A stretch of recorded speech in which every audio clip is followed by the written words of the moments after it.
Hello, everybody, and welcome to the first episode of the Cranston West Falcon Sports Network. I'm Logan Reed here with my co-host Michael Sormanti. Mike, how you doing today? I'm doing pretty good, Logan. How are you doing? I'm good. We had a great fall sports season. A lot of damage done in the playoffs by our Falcon teams. Still not over yet with the football game next week against Cranston East. Everyone's going to be out there to support, hopefully. Without further ado, let's get it started. Girls soccer, they had a good season. They ended up, losing in the playoffs, but a lot of promise shown out of the young squad, the young goalkeeper. They did some damage too as well in the playoffs. They did. They were definitely looking stronger as a team chemistry-wise this year. The playoffs record did not show that.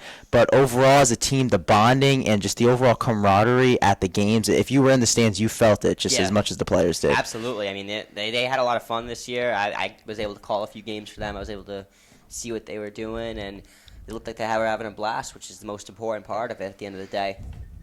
And the boys soccer team, they had themselves a great season. I believe they finished either third and fourth in the division.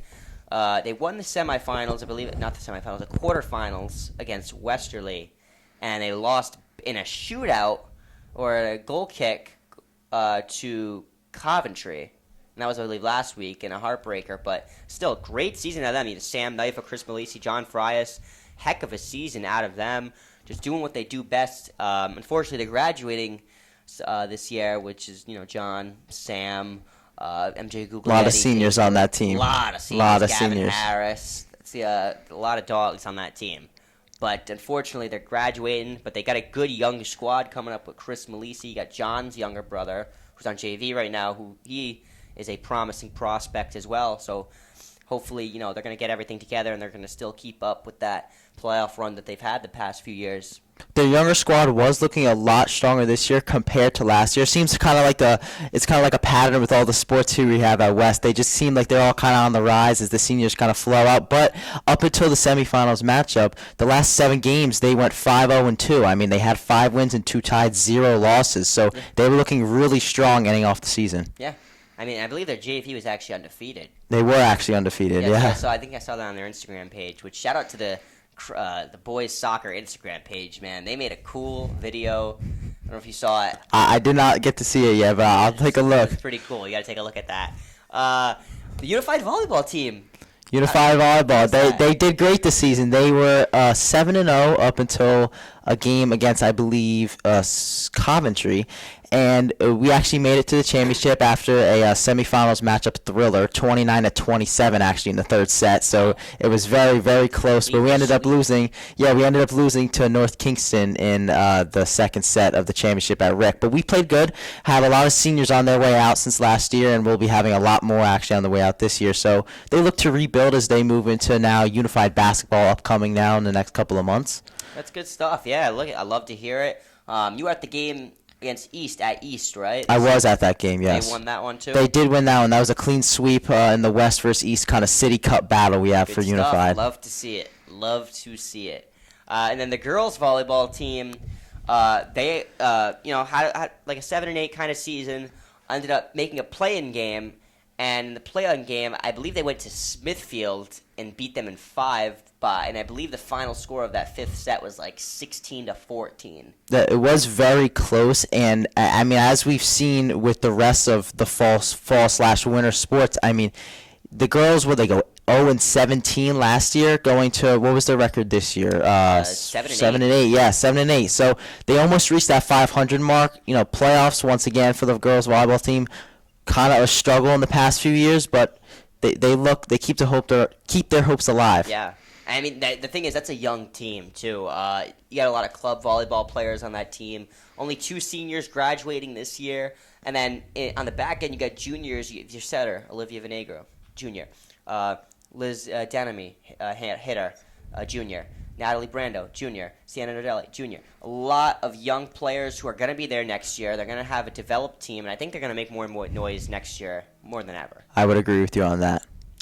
And then last but not least is the football team. Now, the football team had themselves kind of a consolation game last week, as they did not make the playoffs this year. They were, I believe, second to last in the division. Kind of a rough, shaky year for Coach Maluski's squad. I think the biggest thing is the offensive struggles. We've had a lot of it this year. Kellen and Charlie have really grown into a game of their own. You saw it last week in the consolation game. They had a heck of a game. And Kellen, I believe, 3 total touchdowns. Charlie had a huge touchdown grab at the back of the end zone over the head of a defender. So I think they can really come into their own next year.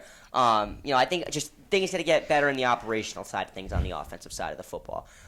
Play calling, offensive design, reads at the line of scrimmage, post-snap reads, pre-snap reads. There's a lot that goes into that, and they just need to clean it up a little bit, and I think if they will, they're going to have a great time, and I think they will have a lot of success next week against a very weakened Cranston East team who actually just got their first league game win in about 4 or 5 years. That is crazy. I mean, me and you, we know it firsthand. We did a couple of West games together, but like you said, their offensive struggles. I mean, the couple of games that we actually broadcasted together, Keelan threw I think 3 interceptions each time, maybe even 4 one time. So, the pass play calling, the honestly overall, just the wideout. They need some work, but I think Milwaukee will make it happen going into next season. I listen. I think they got a good team. A lot of young players. Like I said, Kellen is going to be a junior next year.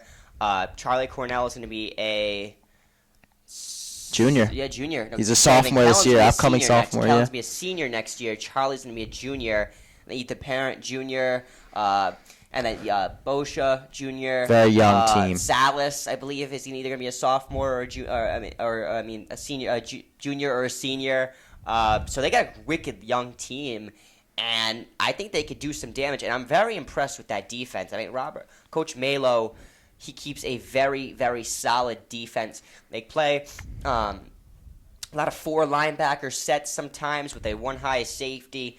They bring the blitz from wherever, sometimes off the nickel spot.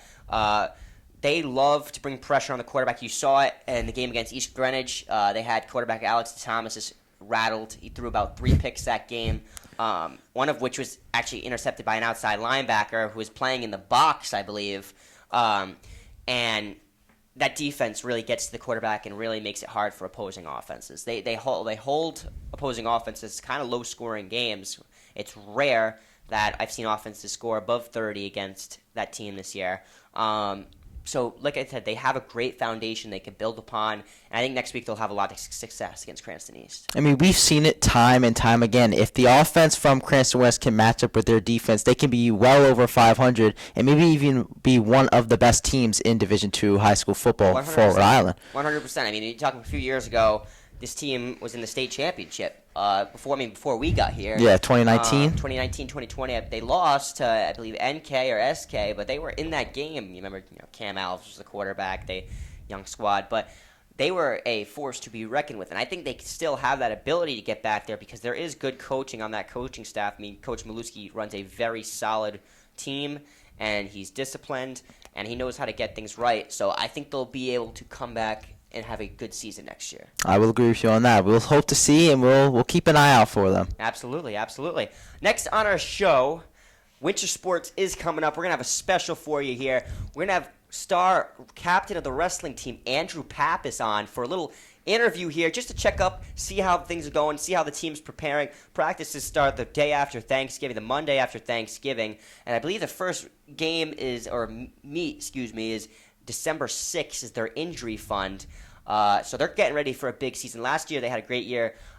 So they had some star wrestlers, Andrew El-Jahayed, Andrew Pappas, building that great foundation within that group of wrestlers. All right, so we're going to get Andrew Pappas on here in just a moment. And we're back here with captain of the wrestling team, Andrew Pappas. Now, Andrew, what are we looking for this year with the wrestling team? What do we improve upon? What do you think is going to happen this year? I think we're going to have a really great season. We did lose a lot of seniors, but we have an amazing freshman class coming up. We've had so many people wrestling in the off season, which more than we've ever had. We've had so many people at different clubs, whether it's Iron Faith, Milo, Mayo Quanchi. And off-season wrestling helps so much just because it's 9 months and the wrestling season is only 3 months. And so when you have those 9 months to improve, it makes so much of a difference. And we've had so many wrestlers improving. Again, we have a lot of great freshmen, a lot of great underclassmen, like the fall sports. We just have a very, very young team. And then we have a very reliable upper class between juniors and seniors. I think we're going to have a great season. I think we're going to be top 3 definitely. As far as what we can improve upon as a team, I mean, I think the number one thing I obviously would be conditioning, which I think isn't just a wrestling thing. I think it's just sports-wide, no matter what sport you're in. I mean, it's always a struggle, but I think we have a great team of coaches that are really invested in us, and I think we're going to definitely improve upon our gas tanks. As far as for me personally, last season I did have a great season, but one of my biggest problems was I was too one-dimensional.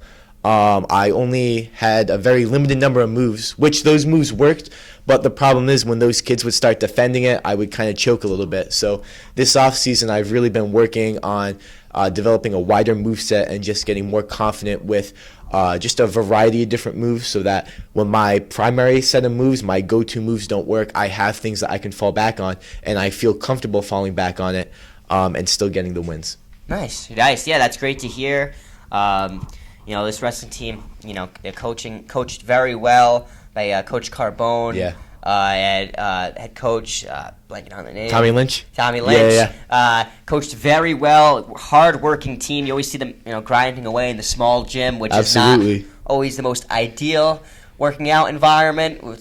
It's not, but at the end of the day, it would be nice to have a wrestling room and all that. But at the end of the day, we have the small gym. We just got this last season. We got new singlets, and we got new warm-ups, and we got new mats, and awesome. So, even we might not have like a great. Well, no, we do have a pretty good. We do find in the small gym, and even though it's not like the first class, at the end of the day, if we're getting wins, which we did last year, and I really do think we're gonna have a good season this year, that's what really matters. Yeah, and shout out to the school department for getting new mats, new singlets.